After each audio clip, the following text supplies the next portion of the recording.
Rome, the greatest republic of the ancient world, an empire that crushed kingdoms, defeated mighty armies, and conquered nearly everyone who stood in its path. But among all its enemies, there was one man, whose name alone filled Roman hearts with fear.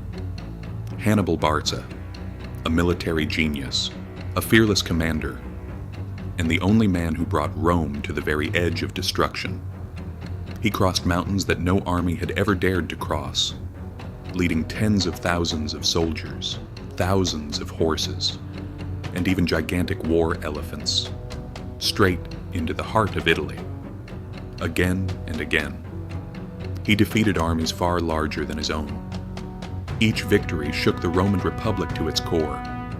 Many believed that Rome itself would soon fall. But who was this extraordinary commander? How did one man come so close to changing the course of history forever?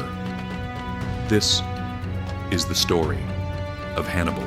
Hannibal was born around 247 BC in the powerful city of Carthage.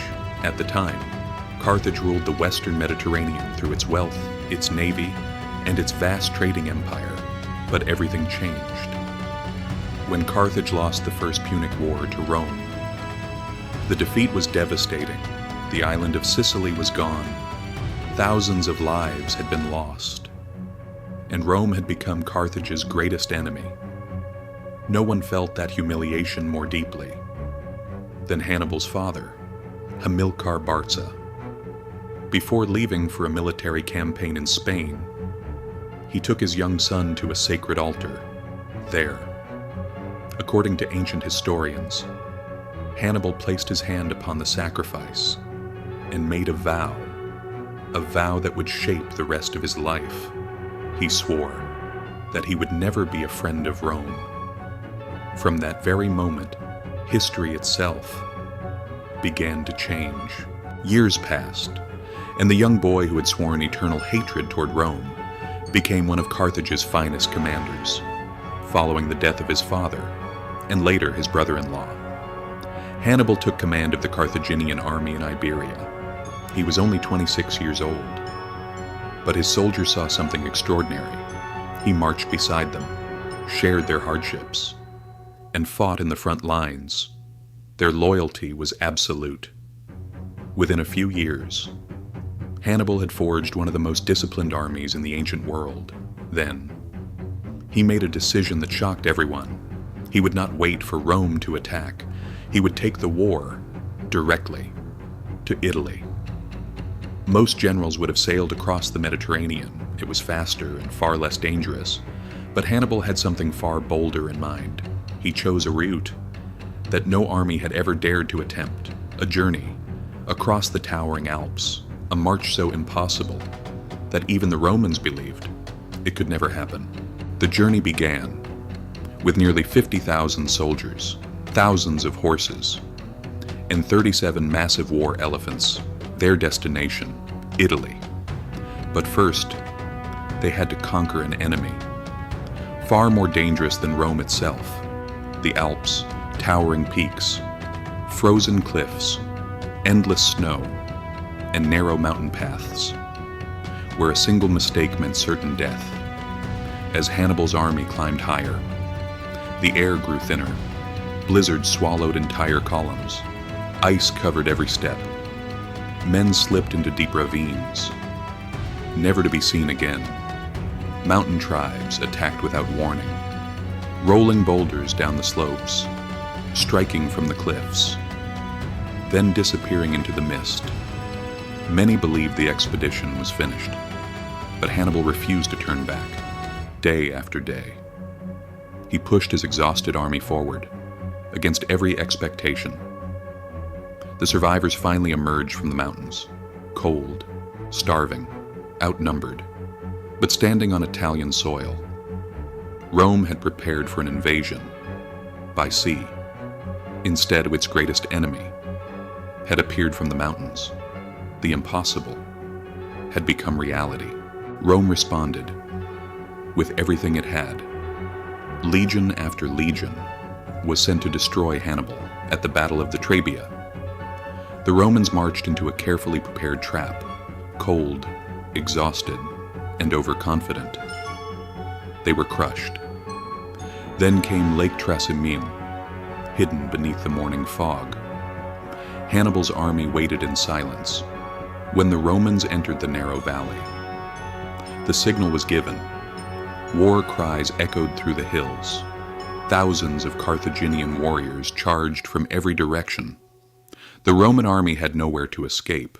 It became one of the largest ambushes in military history. But Hannibal wasn't finished. In 216 BC, he faced nearly 80,000 Roman soldiers at the Battle of Cannae. Outnumbered, he did the impossible. His center slowly fell back, drawing the Romans deeper into the battlefield. Then, his elite African infantry closed in from both sides. The cavalry attacked from behind within moments. The Roman army was completely surrounded. It was a masterpiece of strategy. By sunset, more than 50,000 Roman soldiers lay dead.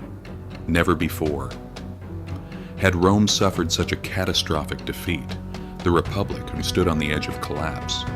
After the disaster at Cannae, the road to Rome lay open. Fear spread across the Republic. Many expected Hannibal to march on the city immediately. Some Roman families even prepared to flee.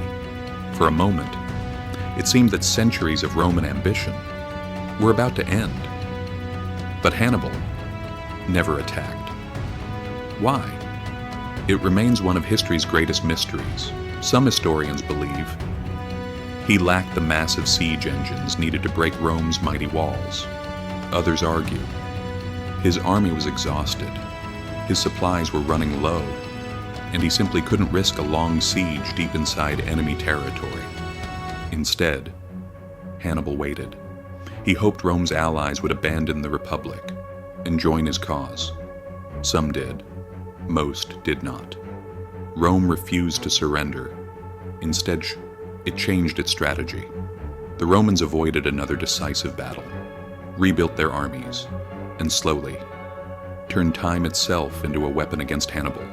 The hunter was beginning to become the hunted.